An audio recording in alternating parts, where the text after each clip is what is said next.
నమస్తే అండి. నమస్తే. Very nice meeting you. ఎందుకంటే ప్లెజర్ టు మీట్ యూ.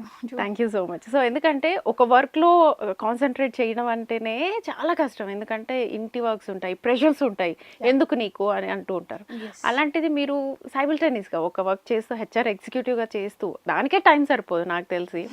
మళ్ళీ మీరు స్కెచెస్ ఇందాక చూసాను. ఇంకా మా ప్రేక్షకులకు కూడా చూపిస్తాను. అంత బాగా ఎలా చేయగలిగారు? అసలు ఫస్ట్ నుంచి వద్దాం. మీ స్టడీస్ ఏంటి? ఎక్కడ మీ ప్రాపర్? సో, మా ప్రాపర్ వచ్చేసి నేను నిజామాబాద్ నుంచి లైక్ మేము నిజామాబాద్‌లో మాకు మా ఫ్యామిలీ మొత్తం అక్కడ సిట్యుయేటెడ్ అనమాట. అండ్ దెన్ దాని తర్వాత ఇంటర్‌కి నేను ఇక్కడ ఆహ్, హై హైదరాబాద్‌లోనే అల్వాల్లో లోయోలా కాలేజ్‌లో చేశాను ఇంటర్. దాని తర్వాత డిగ్రీకి నేను విజయవాడకెళ్ళాననమాట. అక్కడ కేఎల్ యూనివర్సిటీలో I did my degree BCom honours with ECCA.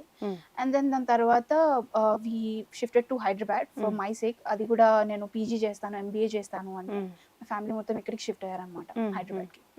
And coming to my sketch journey, అదంతా చెప్పాలంటే యాక్చువల్గా అసలు నాకు దాంట్లో టచే లేదనమాట. అంటే మీరు చిన్నప్పుడు కూడా సైన్స్‌లో డ్రాయింగ్స్ వస్తాయి కదా! అవి కూడా అవి ఓకే. ఓకే ఓకే పర్లేదంటే లైక్ మా క్లాస్లో చాలా మంది ఇంకా బాగా వేసేవాళ్ళు ఉండేవాళ్ళు. బట్ నేను అవునవును. కొంచెం ఓకే అలా అలా హ్మ్.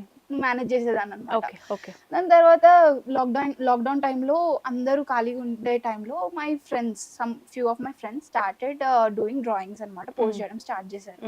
And then what I did is like నాకు వచ్చు కదా, నేను చేస్తాను, బొమ్మలే కదా వేసేయడము, చిన్న చిన్న కార్టూన్స్ బొమ్మలు వేద్దాము అని స్టార్ట్ చేశాను. ఎప్పుడు స్టార్ట్ చేశారు? 2020లో ఓకే. కరోనా టైంలో. ఆ టైంలో నేను స్టార్ట్ చేశాను అనమాట.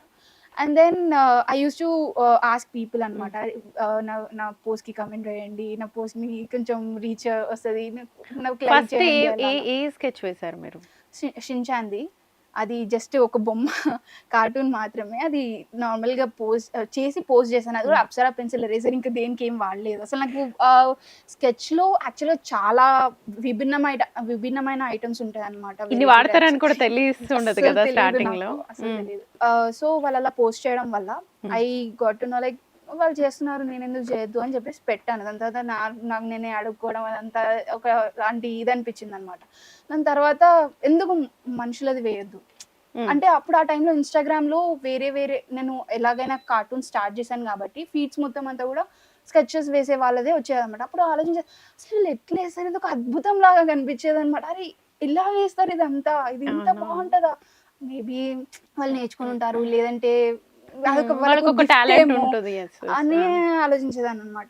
దెన్ తర్వాత ఒక పర్టికులర్ యూట్యూబ్ ఛానల్‌ని చూడడం స్టార్ట్ చేసిన. స్కెచెస్ ఎలా వేస్తారు, ఎలా చేయాలి, దానికి ఏమైనా మెథడ్ ఉంటుందా, ఎలా ముందుకెళ్ళాలి అని ఒక ఛానల్స్ చూడడం స్టార్ట్ చేసిన. సౌరవ్ జోషి అని చెప్పేసి, అప్పట్లో ఆ అబ్బాయి చాలా బాగా వేసేవాడు. ఇప్పుడు అన్ని వ్లాగ్స్ అదంతా అంటూ బిజీ అయిపోయాడు, కానీ అప్పట్లో మంచి ట్రైనర్‌గా ఉండే అనమాట ఆయన. అట్లా స్టార్ట్ చేస్తూ ఫస్ట్ వచ్చేసి నేను శ్రీదేవి గారి ఆర్ట్ పోర్ట్రేట్ వేసిన అనమాట. అండ్ దాని తర్వాత మెల్లిమెల్లిగా అదొక సంతోషం అనమాట. ఇది బాగా వచ్చింది, అరే వీళ్ళు అంటే లైక్ పోలికలు కలుస్తూ ఉన్న కొద్దీ మంచిగా ఒక సాటిస్ఫాక్షన్ ఇన్స్పిరేషన్, సాటిస్ఫాక్షన్, ఒక మోటివేషన్ లాగా ఉండేదన్నమాట. దాని తర్వాత ఇంకా ఎక్కువ రియలిజం రావాలి అనే దాన్ని ఫోకస్ చేసిన, ప్రాక్టీస్ చేయడం స్టార్ట్ చేసిన. అట్లా I came to this level. Realism అనేది ఉంది ఇప్పుడు నా పోర్ట్రేట్స్ మీద.